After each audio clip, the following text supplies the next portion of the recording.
찬송하심으로 주님 말씀을 드리도록 하겠습니다.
이어서 찬송가 563장 예수 사랑하심을 찬송하도록 하겠습니다.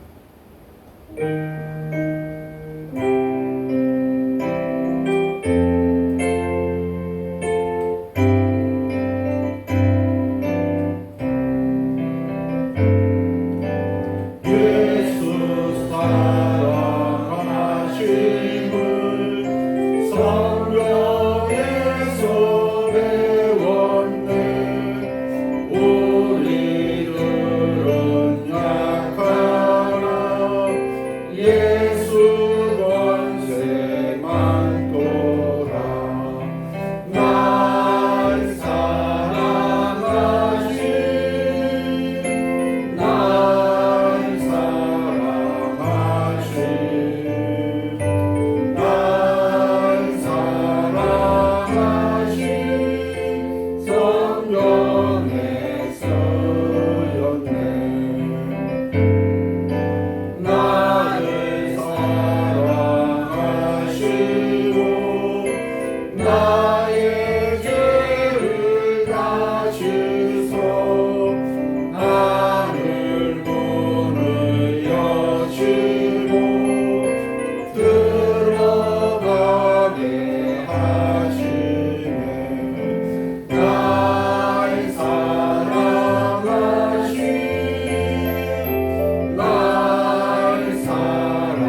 그 외아들 우리 주 예수 그리스도를 믿사오니 이는 성령으로 잉태하사 동정녀 마리아에게 나시고 본디오 빌라도에게 고난을 받으사 십자가에 못 박혀 죽으시고 장사한 지 사흘 만에 죽은 자 가운데서 다시 살아나시며 하늘에 오르사 전능하신 하늘로 편한 자 계시다가 저리로서 산자와 죽은 자를 심판하러 오시리라.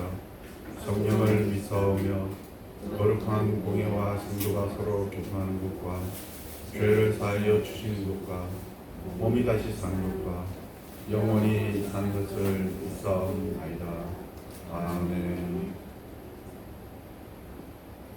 찬송가 80장 천지에 있는 이름 중 1절만 하도록 하겠습니다.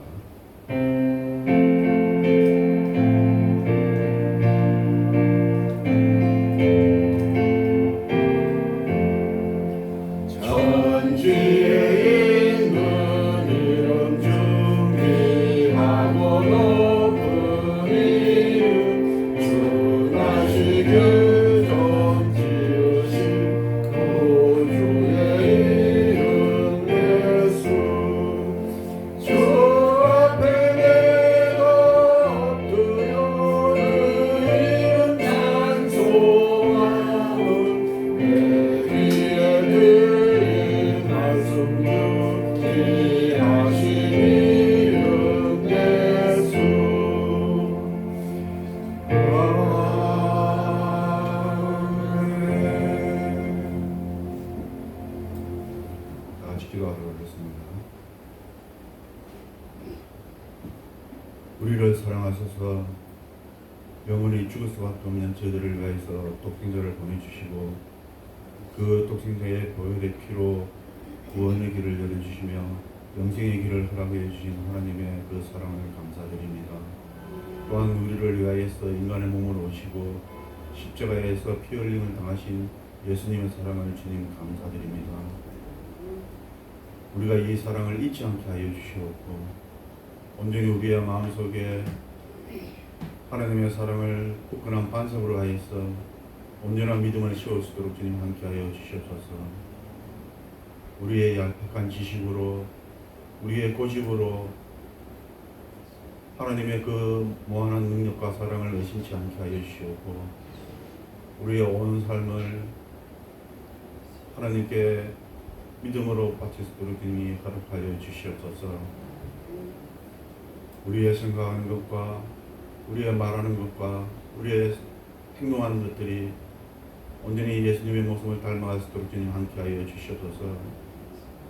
우리의 삶을 통하여서 예수님의 사랑이 세상에 전달될 수 있도록 주님 함께하여 주시옵소서. 온전히 우리가 빛과 소금의 직분을 다하게 하여 힘쓰는 자들이 되도록 주님이 함께하여 주시옵소서. 또한 우리 성도님들 기억하여 주시옵고 육신의 질병으로 인하여서 하나님께 기도하는 주님의 자녀들 기억하여 주시옵고 하루속히 그 질병을 이겨내서 건강한 모습으로 하나님께 찬양 돌리며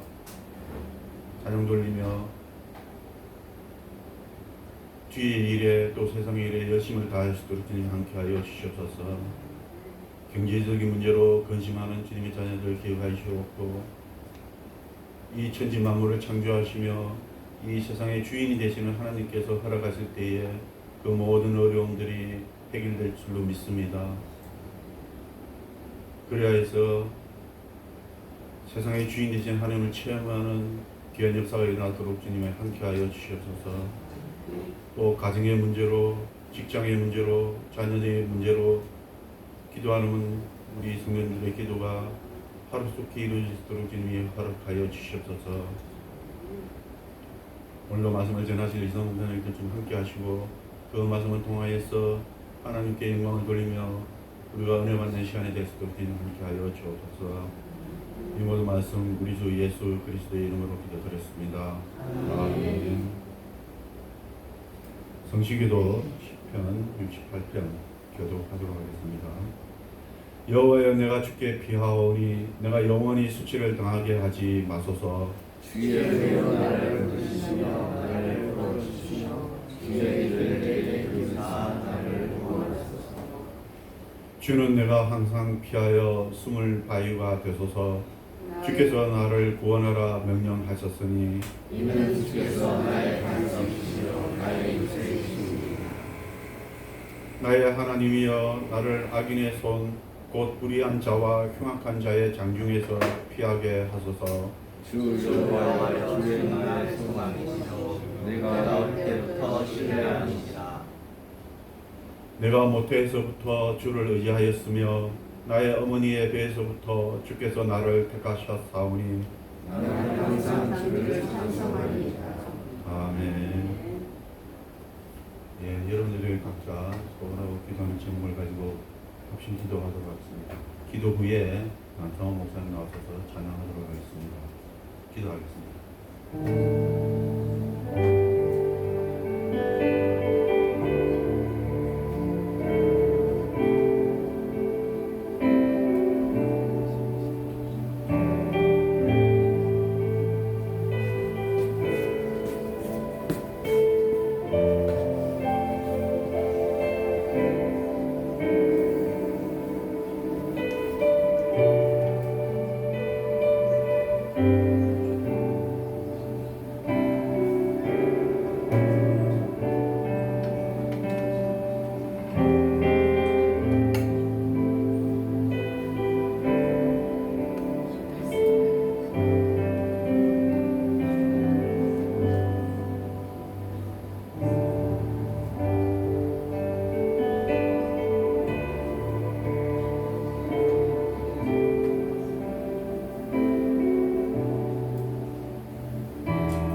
하나님 아버지 감사합니다. 이렇게 아름다운 주의 전에 우리가 사모하는 마음으로 또 하나님의 은혜를 사모하는 마음으로 하나님의 인재를 갈급한 마음으로 나오게 하심을 참으로 감사합니다. 하나님 우리 기도를 들어 응답하신 하나님께서 주의 역사의 주관자 되심을 믿습니다. 하나님 우리 기도에 하나하나 하나님의 영광을 드러내시고 하나님 뜻을 보이시며 하나님 그것을 이루실 때에 하나님께서만 홀로 영광 받아 주옵소서. 그리고 하나님 이 시간 예배의 시간입니다. 아버지를 온전히 바라보고 우리 마음을 드리고 하나님께 집중하는 그런 시간이 될 수 있도록 은혜를 베풀어 주옵소서. 성령께서 은혜를 베풀어 주시기 원합니다. 감사합니다. 예수 그리스도 이름으로 기도합니다. 아멘.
우리 주 하나님 아멘. 위대하고 강하신 주님 우리 주 하나님 깃발을 높이 들고 흔들며 왕께 찬양해. 위대하고 강하신 주님 우리 주 하나님 위대하고 강하신 주님 우리 주 하나님 위대하고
아멘.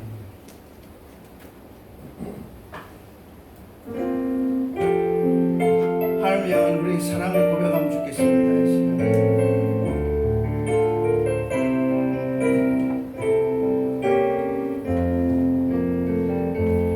내 주 대신 주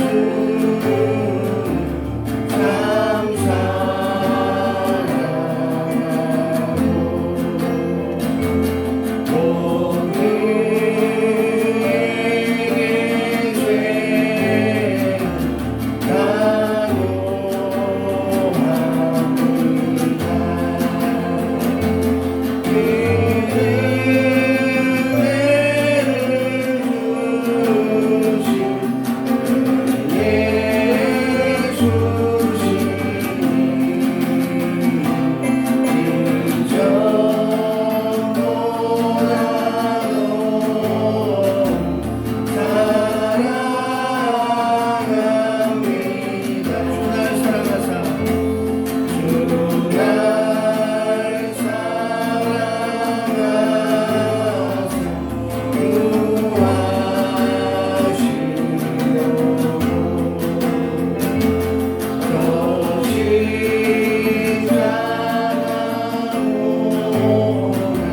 역사하시는 하나님 감사합니다.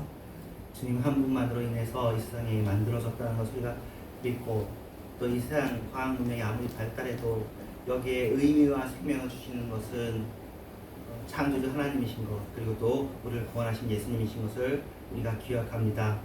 하나님 아버지 우리를 하나님의 형상으로 만드신 주님 또 우리를 그리스도의 신부로 하나님의 자녀로 또 오고 오는 모든 세상에서 하나님의 통치자로 하나님을 대리한 대리자로 살게 하신 주님 주님의 분깃과 유업을 우리가 기억하면서 주님에 합당하게 주님을 닮은 삶을 살기를 원합니다. 지금까지 우리를 바꿔주신 주님 앞으로도 저희들을 바꾸시고 고쳐주시옵소서. 예수님의 이름으로 기도합니다. 저희들이 이제 어느덧 모세오경을 지나서 여호수아서로 들어왔습니다. 네, 한번 보겠습니다. 같이 읽을까요? 시작. 여호와의 종 모세가 죽은 후에 여호와께서 모세의 수종자 눈의 아들 여호수아에게 말씀하여 이르시되 내 종 모세가 죽었으니 이제 너는 이 모든 백성과 더불어 일어나 이 요단을 건너 내가 그들 곧 이스라엘 자손에게 주는 그 강으로 가라. 내가 모세에게 말한 바와 같이 너희 발바닥으로 밟는 곳은 모두 내가 너희에게 주었노니 곧 광야와 이 레바논에서부터 큰 강 곧 유브라데 강까지 해 족속의 온 땅과 또 해 지는 쪽 대해까지 너희의 영토가 되리라. 내 평생에 너를 능히 대적할 자가 없으리니 내가 모세와 함께 있었던 것 같이 너와 함께 있을 것임이니라.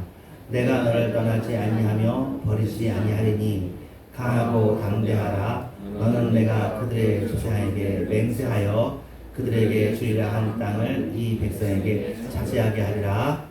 오직 강하고 극히 담대하여 나의 종 모세가 내게 명령한 그 율법을 다 지켜 행하고 우로나 좌로나 치우치지 말고 그리하면 어디로 가든지 형통하리니.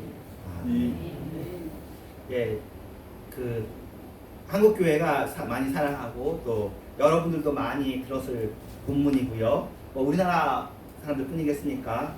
그 성경이 읽혀지는 곳마다 이 여호수아 세대에 대해서 여호수아에게 주어진 강하고 담대라는 말씀에 대해서 이야기를 많이 했습니다. 여기 보면 이제 요단강을 건넜으니까 이스라엘이 있고 요르단이 있고 레바논이 있고 그러잖아요. 근데 이런 것들이 다 이제 중동인데 여기에 보면 한 가지는 해 지는 쪽 대해라고 되어 있잖아요. 그래서 해 뜨는 곳 대해면 다른 얘기죠. 자, 이스라엘 중심으로 해 지는 곳 대해는 지금으로 치면 지중해가 되고 있습니다. 그 당시는 이스라엘이 큰 땅이 아니잖아요. 그러니까 태평양이나 대서양이나 인도양이 아니고 지중해를 그 당시에는 제일 큰 바다라고 여겼습니다. 자, 이렇게 보고 자 여호수아 본문에 그 모세도 사실은 연약했지만 여호수아는 더더군다나 연약했던 모양입니다. 유대인들은 모세를 태안으로 여호수아를 달로 생각했는데 이제 우리나라에서도 달을 좋아하지만 중동 사람들은 달이 더욱더 좋았대요. 왜냐면은 해가 너무 뜨거워. 해는 가까이 하기 너무 힘든 사람이야. 힘든 존재야. 근데 달은 별도 있고 또 그 사람들 힘들게 하지도 않고 해서 여호수아는 사람들과 친근한 그런 이미지였다고 해요. 그래서 이제 이게 김구원 교수의 표현인데 백성들처럼 연약하고 부서지기 싫은 사람이었고 또 그렇기 때문에 백성들처럼 느끼고 소통할 수 있는 사람이었다. 어떻게 보면 그렇죠.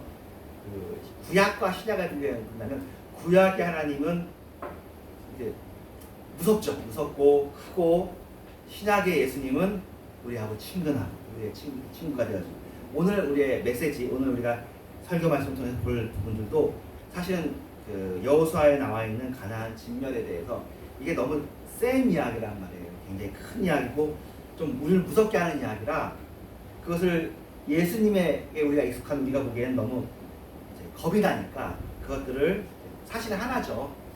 성부, 성자 하나님이 하나이시니까 그것들을 이해하기 위해서 오늘 이제 들어가 보도록 하겠습니다. 오늘 그게 큰 주제예요.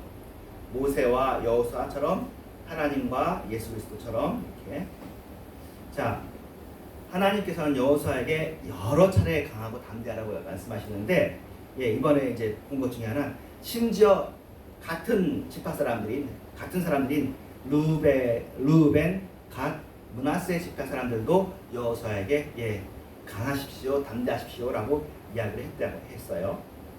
그래서 이제 하나님의 명령을 따라서 여호수아는 출애굽 1세대는 이제 광야에서 이제 어떤 걸 상징하는 거죠. 광야에서 나무 치고 출애굽 2세대는 이제 들어옵니다. 요단강을 건너요. 요단강을 건너가지고 여리고성과 아이성을 단숨에 정복합니다. 나중에 문제에게 나올 거예요. 어느 성을 먼저 점령하느냐. 제일 먼저 점령한 성이 뭐라고요? 여리고성이에요. 자, 기억해 두시고, 그런 다음에 들어가서, 사실은 우리는 오른쪽으로 진행하는 것 같은데 이 이스라엘 사람들은 사실은 이렇게 해서 오른쪽으로 해서 요단강이 있으면 요단강 오른쪽에서 이렇게 들어가는 겁니다. 들어가는 제일 처음이 여리고성, 남쪽 그 동맹을 치고 북쪽 동맹을 치게 됩니다. 남방에 가나안 동맹군이 있습니다. 그들을 무찌르고 북방에 가나안 동맹을 무찌릅니다. 근데 여기에 제기되는 문제는 하나님께서 그럼 이스라엘만 지키시는 종족신, 그러니까 그렇죠, 부족신이는 우리 부족의 신은 이거야, 너네 부족의 신은 이거야, 각각 배타적인 여기만 다스리는, 우리가 아는 하나님은 그런 하나님은 아니잖아요. 그런데 여기서는 혹시 그렇게 보일, 사실은 그런 느낌들이 많아요. 구약에 그런 느낌이 굉장히 많죠. 그래서 우리도 사실은 그렇게 느끼는 경우도 많은데요. 이것을 한번 신학적인 시작에서 우리가 리딩 지었잖아요. 예수님 안에서 이걸 다시 보는 거니까 이걸 우리가 신약이 없으면 모르지만, 그러니까 지금 유대교는 지금도 이런 거죠. 유대인들의 하나님, 이스라엘을 위한 하나님 이렇게 보는 건데, 우리는 이방인들을 위한 하나님 시가잖아요. 모든 세계 보편신이시죠. 하나님께서는 이스라엘만 보호하는 신처럼 느껴지고 이스라엘만 축복하는 것처럼 느껴지고 다른 민족에 대해서는 진멸을 명령하는 잔인한 신으로 비춰집니다. 제가 기억하기로 하면은 그 우리나라 시인 중에서 김현승 씨인가? 예, 그래서 이런 것 때문에 자기는 그 옛날 분이시잖아요. 요새 분은 아니시고 아주 옛날 분은 아니에요, 사실은. 그래서 하나님 믿기가 좀 힘들다. 왜 다 죽이라고 하느냐? 신이 똑같은 인간 아니냐? 가나안 사람이나 이스라엘 사람이나 이제 그렇게 여기는 거 있고요. 그래서 마음에 되게 큰 부담이 된다고 눈물이라는 시를 쓴 김현승 씨가 그런 얘기를 했다는 얘기를 대학 수업 때 들었던 적이 있습니다. 근데 일단 기본적으로 그런 거예요. 이 기본적인 것이 나중에도 올라오는데, 가나안 사람을 죽인 것은 사실은 그들이 굉장히 우상숭배로 유명한 땅입니다. 우상숭배를 심판하는 의미가 기본적으로 있습니다. 이게 제일 큰 의미예요. 그런데 아직 죄짓지 않은 어린아이까지 죽이는 것이 과연 옳은가? 좀 너무 심하지 않은가? 지나치지 않은가? 하는 반문이 들 수도 있습니다. 여기에 대해서 김건 교수가 얘기하지 않은 부분 중에 하나는, 사실은 가나안 사람들의 죄가 가득 찰 때까지 기다리셨다고 얘기해요. 가나안 사람들이 그걸 대표하는 것이 이제 소돔과 고모라인데, 소돔과 고모라는 아브라함 때 하나님께서 진멸하시잖아요. 그런데 아브라함에게 그래요. 너가 앞으로 4대가 지나가기까지는 이 땅을 차지하지 못하고 그 이후에 차지한다, 그렇게 얘기하는데, 그 4대가 한 400년 정도 걸리는데요. 400년 동안 이스라엘은, 히브리 민족들은 애굽에서 노예 생활을 하고, 가나안 사람은 자기들이 서로 싸우면서 일곱 족속이 그러면서 우상숭배를 많이 했어요. 그러니까 죄가 찰 때까지 기다리신 다음에 하는 거죠. 이게 하나님으로서는 나름대로 기다리신 건 있다. 여기는 굉장히, 그리고 더구나 이 우상숭배는 이 뒤에도 나오지만 인신 제사를 드리는 그런 우상숭배였어요. 그러니까 가나안 사람들 중에서도 지배계층을 위한 종교였겠죠. 자, 보십시다. 하나님은 인간 생명을 소홀히 여기시는 분이신가, 귀중히 여기지 않으신가에 대해서 김구원 교수가 제시하는 두 가지 대답을 한번 보겠습니다. 여러분에게 만족스러울지 모르겠는데 그냥 한번 들어보는 것만으로도 이렇게 생각해 볼 수도 있구나 하는 의미가 있을 겁니다. 첫 번째는, 의외로 여호수아서에 기록된 정복 이야기가 이스라엘 편파적인 혜택의 이야기만 있는 것이 아니라 그런 부분도 분명히 있어요. 왜냐면 우리가 그냥 읽으면 이런 느낌이 확 들거든요. 그런데 숨어있는, 역시 신약의 눈으로 봐도 굉장히 보석 같은 그런 부분이 있는데, 첫 번째는 라합 사건이었죠. 라합은 이스라엘 사람 아닌데 그 사람 기록하면서 어떻게 기록하는지. 두 번째는 5장의 여호와의 군대 장관 사건입니다. 이것도 짧게 지나간 것 같지만 굉장히 의미가 있다는 거예요. 2장에 나오는데 이방인입니다. 근데 이 라합의 신앙 고백을 구속사 전체를 통해서도 가장 인상적인 신앙 고백이라고 김두원 교수는 표현합니다. 근데 우리가 보기에도 좀 그래 상당히 그 표현을 안 쓸 수도 있잖아요. 근데 그 표현을 담는데 성경에 있는 내용입니다. 여호와께서 이 땅을 너희에게 주신 줄 내가 아노라. 우리가 너희를 심히 두려워하고 이 땅 주민들이 다 너희 앞에서 간담이 농나니 우리가 듣자 곧 마음이 녹았고 너희로 말미암아 하나님 정신을 잃었느니 너희의 하나님 여호와는 위로는 하늘에서 아래로는 땅에서도 하나님이라. 그렇게 이야기를 하거든요. 근데 이 정도의 신앙 고백을 아주 그 고대 더구나 기생 라합이 이방인이 그런 이야기를 합니다. 그 신앙 고백을 기억했다가 다 기억에 남는 거죠. 그러니까 하나님께서는 라합의 하나님이 되시죠. 여러분 아시는 것처럼 이 라합은 예수님의 족보에 들어가는 그 라합이 되어지죠. 예. 그러니까 하나님이 그렇게까지 편파적이거나 그러지는 않습니다. 두 번째, 그러니까 이 내용의 연속이죠. 하나님의 기적을 체험했지만 신뢰하지 못하는 이스라엘하고 달리 이방인 라합의 신앙 고백은 어떤 이스라엘 사람들의 고백보다 뛰어났다. 그리고는 사실은 요리성 싸움 이후에 아이성 싸움이 나오는데 그때는 아간이 나와요. 라합은 하나님의 백성의 편하게 되고 아간은 하나님의 백성에서 쫓겨나거든요. 근데 아간은 지파가 유다 지파예요. 그러니까 이스라엘 지파 중에서 제일 정통성 있는 지파에 그리고 이름이 대표적으로 나온 사람이니까 족장 중에 하나라고. 그런데 그 사람은 쫓겨난다. 그러니까 굉장히 대조가겠죠. 군대 장관 사건에 대해서 잠깐 설명하자면 여호와의 군대 장관을 여호수아가 만나요. 근데 그가 여호와의 군대 장관을 몰라요. 그래가지고 반말처럼 물어봐요. 너는 우리를 위하느냐, 우리의 적을 위하느냐? 그때 군대 장관이 대답합니다. 아니라고 대답하는데 그 아니라는 말의 뜻은 뭐냐면 너희를 위하는 것도 아니고 적을 위하는 것도 아니다 라고 대답을 한다고 해석을 합니다. 그러니까 하나님께서는 이 전쟁이 너네 이 조그만 사실은 은혜를 받아서 이스라엘이지 똑같은 사람들이잖아요. 근데 너네만 위하는 것이 아니라 전체를 위하는. 그러면서 너네도 거룩해져야 된다. 그러면서 너도 거룩해져야 된다. 이곳은 거룩하니 발에 신을 벗으라. 그런 이야기를 합니다. 그리고는 이 전쟁이 여호와의 전쟁이라고 이야기하시죠. 두 번째, 이거는 사실은 우리가 꼭 기억해야 되는 원칙 중에 하나인데 하나님은 구약성경 전체에서 무고한 생명 죽이는 일을 금지하시는 분이십니다. 그리고 이거 관련해 가지고 이제 이번엔 설명이 안 되지만 사사기에 보면 입다 얘기가 나와요. 입다의 딸이 이제 제일 먼저 마중 나왔기 때문에 그 사람이 이제 제물로 드려진 것처럼 얘기하는데 그것이 그 제물로 드려진 것이 아니라고 요새는 이해를 합니다. 만약에 입다의 딸이 정말로 인신제사처럼 제물로 드렸다면 요거의 원칙하고 위배가 되기 때문에 평생 그냥 처녀로 살지 않았느냐 그렇게 생각합니다. 이게 우리의 전제예요. 율법은 인신제사를 확실하게 금지합니다. 하나님이 말씀하신 것에 금지가 되겠어요. 그런데 왜 그 당시 인신제사를 했냐면은 제사가 귀하지만 동물 제사보다 인신제사가 더 효력이 강하다고 생각될 수 있잖아요. 동물보다 사람이 귀한 건 우리가 다 아는데 그 사람을 바치는 겁니다. 심지어는 그래서 평민이 아니라 왕의 아들, 왕의 딸을 바치는 것이 가장 귀하다. 그렇게 연기를 했던 거예요. 그러니까 자기를 위해서, 자기 무자비하게. 왕세자는 아니겠지만 어쨌든. 근데 우리나라도 보면 심청전에 나오잖아요. 심청전에 그거죠. 바다의 노여움을 달래기 위해서 동양미 300석을 또 사람을 사서 사람의 값이 비싸냐. 어쨌든 그걸로 심청을 바치는. 이게 그 인신제사, 인간을 제물로 드리는 이야기들이 아주 곳곳에 있는 거죠. 근데 성경 종교, 율법은 그것을 금지합니다. 대부분의 종교에서 신을 위해 인간의 생명을 드리는 것이 수단화하는 것이 자연스러웠습니다. 그러나 이스라엘의 하나님은 인간의 생명을 수단화시키지 않는 하나님이십니다. 그래서 자 그러면 여호수아의 가나안의 모든 왕과 호흡인들을 다 합쳐서 멸하고 남기지 않았단 말이 여러 번 반복돼요. 그러면 이 말을 어떻게 우리가 이해하면 좋을까라는 그게 이제 근본 질문이잖아요.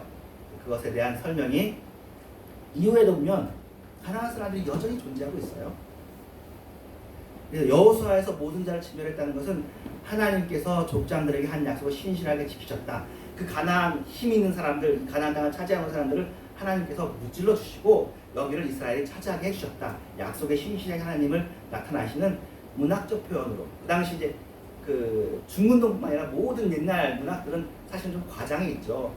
뭐 수십만 대군, 그 당시에 수십만 대군이 쉽지 않았을 텐데도 말하는 것처럼. 그러니까 그렇게 해야 되지 않을까라는 거 하고요. 그래서 가나안 전쟁에 의미가 있다는 거죠. 죄인들에 대한 하나님의 심판 전쟁입니다. 아까 우상숭배도 얘기했죠. 그래서 이 전쟁은 하나님을 위한 하나님의 전쟁입니다. 그 상징성을 가진 전쟁이기 때문에 그래서 그런 의미에서 진멸이라는 단어를. 그리고 재밌는 게요. 진멸하라는 말이 헤렘이라는 히브리어인데 바쳐짐이라는 뜻도 되네요. 그러니까 이 전쟁은 하나님께 바쳐진 전쟁이다 라는 의미로 설명하려고 진멸이라는 단어를 쓰지 않았냐, 그런 해석인 거죠. 그래서 이 전쟁은 일반 전쟁하고 다르게 약탈을 못하게 해요. 전리품을 취하지도 못하게 해요. 어떻게 보면 이 전쟁은 거룩한 전쟁이다, 나에게 속한 전쟁이다 라는 의미인 거죠. 그런 의미로 가나안을 진멸하라. 그러니까 너희들의 마음대로 하지 말아라, 내가 하겠다, 그런 거죠. 하나님께 바쳐진, 이때가 이제 헤렘이라는 뜻이에요. 헤렘이라는 단어예요. 하나님께 바쳐진 전쟁, 하나님께 속한 전쟁, 봉헌된 전쟁, 그런 의미가 있어서 그런 단어를 썼다. 하나님께서 그냥 사람을 싫어하시거나 가나안 사람을 싫어하시고, 그리고 그 2주 전인가 했던가요? 그 아말렉에 대한 전쟁은 영원한 전쟁이라고 하시는데 가나안 전쟁에 대해서는 이때뿐이에요. 가나안 정복을 위해서만 이야기하는 것이고, 상징적으로만 가나안이 심지어 계시록까지도 하나님과 대적하는 그런 장사꾼의 이미지로 남아있긴 합니다. 바벨론도 그렇고요. 그런 상징적인 의미입니다. 그러니까 죄에 속한 것은 진멸해야 된다는 것이죠. 우리도 죄에 대해서는 진멸해야 되는 거죠. 여전히 우리가 죄는 남아있지만 죄를 남겨둬야 된다고 생각하면 하나님과 같이 살 수가 없잖아요. 죄에 대한 진멸. 그리고 이 진멸은 결국 언제 이루어져요? 예수의 십자가로서만 이루어져요. 사람으로는 할 수 없어요. 하지만 하나님의 마음은 이건 진멸이 결국 언제 끝나냐면요. 사람이 죽어야 돼요. 십자가라는 게 우리를 죽였다는 거예요. 너네를 고쳐서 못 쓰고 너네는 죽고, 그러니까 죄인이 죽으면 거기에 대한 징벌도 끝나는 거잖아요. 그러니까 옛사람 아담을 죽이고 진멸하고 그리고 새로운 생명을 너희한테 준다. 예수님이 십자가에서 고통도 당했지만 고통당하는 것으로 끝나는 것이 아니라 실제로 사망, 장사지는과 되어지는 것까지가. 그래서 십자가를 지셔야 되는 거죠. 예수님도 겟세마네 전에 기도를 하셨을 거 아니에요. 꼭 십자가여야 되는가. 그냥 좀 우리가 깨달아서 고쳐서. 근데 그게 안 되는 거죠. 죽어야 되는 거죠. 죄를 육신에 있는 모양으로 정하셔서 육신에는 죄를 정하고 죽고 끝나고 한 세상 끝나고 새로운 세상으로 넘어가는 그런 것이 진멸이라는 것, 십자가에 연결되어 있다고 생각하시면 좋겠습니다. 그래서 하나님은 이스라엘만을 위한 편파적인 하나님이 아니고 가나안 진멸은 죄에 대한 진멸을 상징하는 것이고, 자 여기에서 이제 김구원 교수는 여기 일단 멈추고 있는데 제 생각에는 여러분도 혹시 못 읽으셨을 수도 있지만 읽다 보면 초반부에 라합 사건, 아간 사건 나오고 이 중반부에 기브온 거민의 사건이 굉장히 크게 나옵니다. 기브온 거민의 사건, 햇사람 우리아는 그 다윗 때 나오는 이야기니까 그때 다시 한번 하겠고요. 그러니까 우리아 그 다윗의 아내, 그러니까 바세바가 결국 햇사람 우리아 아내였거든요. 이 햇이 가나안 사람의 뜻이니까 가나안 사람이 그때까지 남아 있었고 충직한 사람으로 남아 있어요. 하지만 성경의 언어로는 가나안 사람은 진멸해야 된다고 여전히 얘기를 하고 있죠. 자, 기브온 거민의 사건만 이야기하고 오늘 이야기를 마치도록 합니다. 자, 이건 계속 아까 얘기했으니까 기브온 거민은 이제 가까운 데 살았어요. 하지만 헤어진 옷을 입고 상한 떡을 가지고 왔어요. 그러면서 라합이 했던 것처럼 똑같이 당신들의 하나님이 얼마나 크고 위대한 하나님을 알았기 때문에 당신들과 확신하려고 왔는데 우리가 여기 가나안에 사는 사람이고 멀리 사는 사람들이라서 오다가 보니까 옷이 헤어지고 신발이 헤어지고 떡이 이렇게 상했습니다. 제발 우리랑 확신 조약을 맺으십시다. 그래요. 그런데 이때 여기 써 있는 것처럼 여호수아가 하나님한테 묻지 않고 계약을 맺었다고 성경이 기록하고 있어요. 나중에 아는 거예요. 그러니까 이스라엘 사람은 또 이게 무슨 짓이 거짓말을 하지 않았느냐라고 해요. 하나님께서 만약 가나안 사람을 싫어하는 거면 얼마든지 하나님의 정당성으로 자기한테 묻지 않고 결제 떨어진 거잖아요. 그쵸? 그러니까 여호수아를 벌하고 기브온 사람도 오히려 더 괘씸한 거죠. 어떻게 너네들이 말이야 거짓말을 해가지고 이렇게 해서 기브온부터 쳐부셔야 되는 거예요. 원래로 치면 우리로 치면 얼마든지 이런 일이 많잖아요. 계약 성립이 안 돼. 하나님은 거짓을 싫어하는 하나님이신데 어떻게 이런 거짓을 하냐 라고 할 수 있는데 그렇게 하지 않아요. 지적은 해요. 왜 묻지 않고 했느냐 라고 이야기를 하는데 그 다음은 뭐냐면 기브온과의 계약은 유효해요. 확진하려고 하니까 확진하라 아니거나 보호해줘라. 그 바로 다음에 나오는 뭐냐면 가나안 주변 그 지파들이 오히려 화가 났어요. 너네들이 왜 이스라엘 히브리 사람이라고 화친을 조약을 맺었느냐 그래가지고 이스라엘은 무서워서 못 치고 기브온 거민을 치려고 옵니다. 그래서 동맹군을 왔어요. 그래서 기브온 사람들이 여호수아에게 급하게 전가를 보내가지고 우리를 도와주세요 하는 거예요. 자, 이때 도와주세요 할 때도 안 도와줘도 되잖아요. 너네들은 말이야 거짓말 쳐가지고 우리한테 했으니까 굳이 우리의 피해가 이제 봐서 우리의 군인을 동원해서까지 보호해줄 필요는 없다고 할 수도 있지만 요새 근대 국가들도 그럴 수 있을 거예요. 얼마나 신비주의적이에요. 하지만 그렇게 하지 않아요. 여기는 이제 지금 잘 글 쓰면서 생각하는 건데 가나안은 시도 남기지 않고 말살시키는 것 이런 것을 사실은 역사 속에 사람들이 생각한 게 몇 번이나 있었습니다. 히틀러가 유태인을 말살시키려고 했던 거죠. 그 피를 없애버리려고. 그래서 인종청소를 한 거고 세르비아는 히틀러 이후 여러분은 큰 관심 없겠지만 동부 유럽 쪽에서 유고슬라비아, 세르비아 여기 지금 막 갈라져 있는데 여기서 사실은 기독교인들이 이슬람 사람들을 없애려고 했어요. 인종청소가 말살이죠. 성경에 말하는 절멸이죠. 이거 그래가지고 이 사람들 막 전범으로 처리되고 막 그랬었거든요. 그런 식으로 보면 기브온 거민은 피가 가나안 피니까 괘씸죄로 진멸의 대상일 겁니다. 그렇게 하지 않고 승인하셨고요. 동맹에 올 때 기브온 거민을 내버려 두지 않고 보호하기 위해 전력을 다하는데 엄청 전력을 다합니다. 이 싸움을 하다가 이제 이스라엘이 이길 것 같아요. 그래서 도망가는데 여호수아가 어떻게 하냐면 이 사람들을 정말 진멸할 때까지 끝까지 싸우자 해가지고 어떻게 해요? 해가 떨어지려고 그래. 해를 어떻게? 해야 너는 기브온 위에 머물러라. 달아 너는 저쪽에 나오지 말고 아야를 그쪽에 그리하지다. 유명한 사건이죠. 해를 그냥 멈췄다는. 이 구절 바로 다음에 성경에서 이런 일은 이후에도 없었고 이전에도 없었다. 그렇게 표현합니다. 글이 있습니다. 그러니까 이런 큰 기적이 어떤 상황 속에서 일어나요? 가나안 한 족속, 그리고 화친을 맺은 이 족속을 보호하기 위해서 이루어진 것이고요. 또 하나는 기브온 거민을 이때 성경의 표현인데 사람의 손에 죽은 사람보다 여호와의 우박에 죽은 사람이 더 많았다고 기록되었습니다. 그거죠. 지금도 회개하면 용서해 주시는 거잖아요. 이때도 화친을 하고 하나님을 인정하고 하나님께 나오는 사람들은 누구든지 신약 정신도 그렇죠. 로마의 백부장도 하나님께 나오면 누구든지 그의 출신이 중요하지 않아요. 그의 지금도 회개하면 됩니다. 과거를 안 묻는 계시고. 그래서 하나님께서 가나안 사람들을 싫어하고 진멸하길 원하는 그런 부족신이 아니라 가나안이 상징하는 바 죄의 땅에서 그 땅이 죄의 땅인데 그 땅에서 죄를 진멸시키고 그리고 그 땅을 거룩하게 해서 그 땅을 연약하지만 약속의 백성이 그 땅을 차지하도록 해주는 그런 과정 속에서 진멸을 이라는 헤렘이라는 단어가 나왔다고. 이거 굉장히 고생했죠. 우리가 그냥 성경을 읽으면 이런 느낌이 안 나요. 하나님은 완전 이스라엘 편이고 가나안은 완전 나쁜 사람이고 이게 왜 이렇게 기록되었는가 생각해 보면 그게 그 당시 사람들이나 최근까지도 사실은 전쟁의 역사잖아요. 전쟁의 역사니까 하나님은 우리 하나님 이렇게 이해하는 게 더 좋으니까 그랬던 것 같고 지금은 그래도 정말 그나마 조금은 더 신약 정신이 이루어진 옛날 같으면 전쟁할 때 기습하는 게 일상적인 예고 선전포가 안 하는 게 일상적인 예라면 지금은 여러분 포로들도 보호하는 조약이 다 맺어졌잖아요. 제네바 협약이. 옛날은 그런 게 없죠.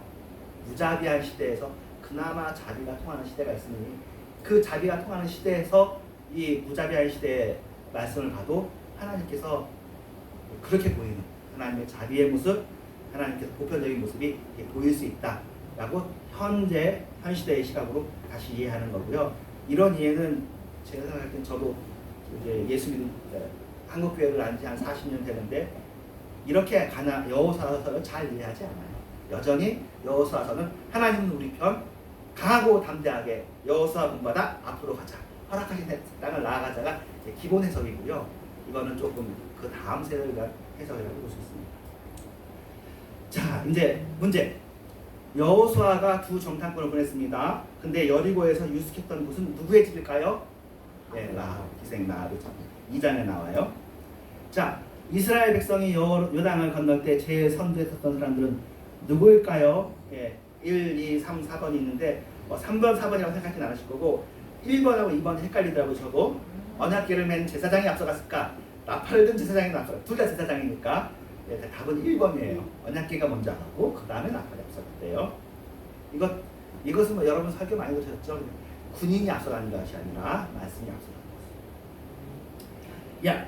그 다음에 이스라엘이 가나안에 입성한 후 제일 먼저 정복한 성은 무엇일까요? 여리고 성입니다. 제일 힘든 성이었대요. 여리고 성에 뭐 벽이 얼만큼 두껍고 여전히 앞으로도 많이 인용되고 설명된 그런 이야기입니다. 자, 여호수아의 군대가 1차 아이생 공격에서 실패한 원인은 무엇일까요? 1번 기도하지 않음, 2번 아간의 범죄, 3번 훈련의 부족, 4번 작전의 미숙함. 아간의 범죄 때문에 그렇게 했습니다. 재밌는 건 아간의 됐습니다. 그건 나중에. 레위기, 민수기, 신명기 읽다가 여호수아를 읽으면요. 놔두시고 만약에 이번 주에 한번 여호수아를 한번 읽어보시면 여호수아서는 굉장히 재밌게 읽히는 책이에요. 스토리가 가득 차 있어. 짧고 또 다 읽어도 그렇게 안 많아. 나중에 보면 이거보다는 좀 덜 재밌지만 열왕기하가 재밌어요. 사람들 이야기가 나오니까 삼국지만큼 재밌지는 않겠지만 그래서 그런 얘기를 해요. 이 성경이 문학적인 재미로 쓰인 책은 아닌 것 같아요. 재미로 치면 더 재밌는 책이 많이 있잖아요. 그건 아니고 이건 뭐 다른 걸 의도로 한 책이에요. 근데 다른 걸 의도로 한 책인데 그러면 경전으로 우리가 생각하는 경전에 맞게 써야 되는데 그리고 하나님한테 불리한 내용이 빠져야 되는데 그렇지가 않아요. 이스라엘 사람들의 잘못도 너무나 많이 쓰고 모세의 잘못, 다윗의 잘못도 쓰고 굉장히 솔직한 책이라서 제가 여러분한테는 한 번인가 그렇게 설교했는데 르네 지라드라고 이제 프랑스의 석학이 그런 얘기를 했어요. 이 세상에 존재하는 신화나 책들이 다 거짓말이라는 거예요. 그러니까 자신들의 거짓을 숨기기 위해 쓴 책인데 유일하게 솔직한 책이 있는데 그것이 신약성경하고 구약성경이에요. 다 자신들의 잘못을 감추기 위해서 승자의 역사로 기록됐어. 네, 패자의 이야기, 죽은 자의 이야기가 기록된 것은 성경뿐이에요. 그리고 아벨의 이야기, 그리스도의 이야기 이렇게. 굉장히 유명한 사람이에요. 메시도라고. 자, 172번. 여리고성과 아이성의 패배를 보고 먼 곳에서 온 것처럼 위장하고 평화조약을 체결한 사람들은 어느 중입니까요? 아까 얘기했죠. 기브온 중입니다. 방법이 있는 거예요. 방법이 없지 않아요. 하나님께 나오는 방법이 있어요. 그러니까 하나님께서 말할 때는 뭐 진멸처럼 얘기했지만 완전 창의적인 방법을 쓴 거죠. 이 창의적인 방법을 하나님 기분 나쁘면 아무리 창의적인 방법을 썼어도 너네들부터 처치한다라고 했는데 그렇게 하지 않아요. 그러니까 약간 하나님이 겉은 이제 차가운 분처럼 보이지만 속이 따뜻한 거죠. 구약의 하나님이 그래요. 그래서 구약의 하나님만 보면 하나님은 무섭고 사실은 구약의 하나님을 대하는 우리의 기본은 경외하는 거죠. 경외가 뭐죠? 두려워하면서 존경하는. 근데 우리가 친근히 하라는 건 신약에서 우리에게 주어진 거예요. 구약에서 하나님 얼굴을 볼 수가 없죠. 신약에서는 하나님을 친구처럼 대하는 거예요. 지금이 은혜의 때, 구원의 때지 옛날 같으면 여러분 어딜 지금처럼 안 되는 거죠. 태양과 달이 멈췄던 전쟁은 어디에서 일어난 전쟁일까요? 기브온 검입니다. 자, 이거는 뭐냐면 이제 기브온까지 하면 중간 과정이고요. 그 다음에 이야기가 뭐냐면 이제 요단강 동편에 요단강 서편으로 다 들어가서 살아야 되는데 요단강 동편도 좋아 보여서 거기서 산 사람들이 있습니다. 그 사람들이 르벤 뭐 같은 사람인데 그 사람들이 이제 우리는 굉장히 이 사람들의 이야기가 여호수아서에 나오는데요. 끝까지 가나안 정복 전쟁에 다 같이 참여해요. 근데 가족들은 어떻게 했냐면 여당은 동편에 남겨둬요. 아내하고 자녀들. 그런 다음에 모든 정복 전쟁이 다 끝났어. 그런 다음에 얘기해. 우리 이제 돌아가겠다. 왜냐면 내 아내하고 가족들이 거기 있으니까.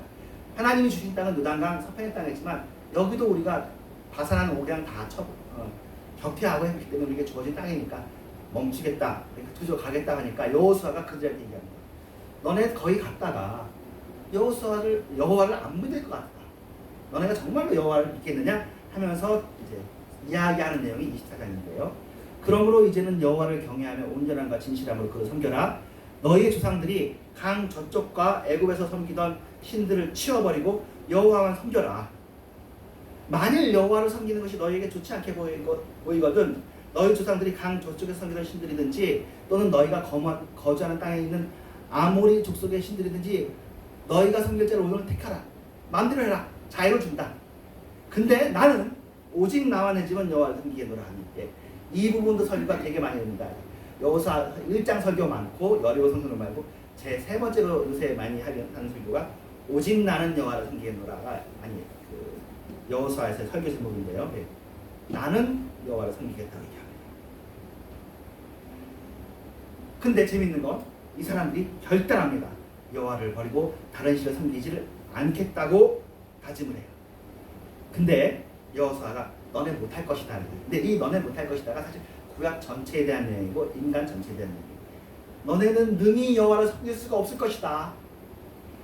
그는 질투하신 하나님이시고 거룩하신 하나님이시고 너의 잘못과 죄들을 사할 수 없을 것이기 때문에 너희들은 못할 거다 라고 얘기를 해요. 재밌죠? 근데 하지만 그래도 끝나는 게 아니라 그래도 너네들이 그렇게 말을 했으니까 그 말을 붙잡아 주느라고 너희 중에 있는 이방신을 치워버리고 너희의 마음을 이스라엘의 하나님 여호와를 향하라. 마음을 향하라고 얘기하죠. 이건 신약이랑 구약이랑 같은 거죠. 예, 그렇게 하니까 그 사람들이 제사를 드리고 그 다음에 돌도 세워요. 이게 맹세의 돌이다. 이걸 꼭 기억해라. 그렇게 갑니다. 이 이야기는 사실 여호수아도 얘기하지만 모세도 얘기해요. 너네들이 이 약속을 못 지킬 것이다. 그럼 하나님 너희를 징계할 것이다. 하지만 나중에 신명기 할 때 사실 좀 이야기했으면 좋았을 때 나중에 나와 같은 선지자를 보낼 것인데 그의 말을 들으라 라고 얘기하는데 나와 같은 선지자가 예수님이라고 요새는 그거는 신대원 입학시험에 나왔던 문제이긴 한데요. 예, 그거는 많이 이야기되진 않는데 예수님의 별명 중 하나가 모세가 얘기한 나와 같은 다른 선지자. 모세가 약속한 그 선지자가 예수님이다. 예. 네, 마지막 결론. 아까 이야기했던 것에 다시 반복. 이스라엘의 하나님은 인간 생명을 수단화시키지 않는 하나님이십니다라는 걸 여러분이 기억했으면 좋겠습니다. 예, 헌금 하겠습니다. 내 삶을 드립니다. 천천히 볼게요. 말씀 마치고 기도하는 걸 까먹었는 바람에 바로 진행하죠.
주께 드립니다. 머리 위에 묻습니다. 주님께라면 아깝지 않습니다. 기도합니다. 하나님 감사합니다. 주님 사랑합니다. 주님께라면 아깝지가 않습니다. 하나님 아버지 이런 좋은 때 예수를 믿게 해주셔서 감사합니다. 그러나 또 주님을 향한 두려움과 주님을 경외하는 마음도 우리가 놓치지 않게 하나님을 경홀히 여기지 않게 하여 주시옵시며 우리가 하나님을 신실히 섬길 수 있게 하여 주시옵소서. 감사하고 예수님의 이름으로 기도합니다. 아멘. 꽃들도 1절만 찬양합니다.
하다 보니까 다음 주는 성경 읽기는 한 주 쉬는 주인데 쉬는 주간 동안에 여호수아서를 한번 또 읽어보시길 바라고요. 그 다음 주는 사사기하고 다른 성경하고 같이 해서 있으니까 그 성경 본문을 또 말씀드리겠습니다. 주기도문 하고 축도합니다. 하나님의 계신 우리 아버지여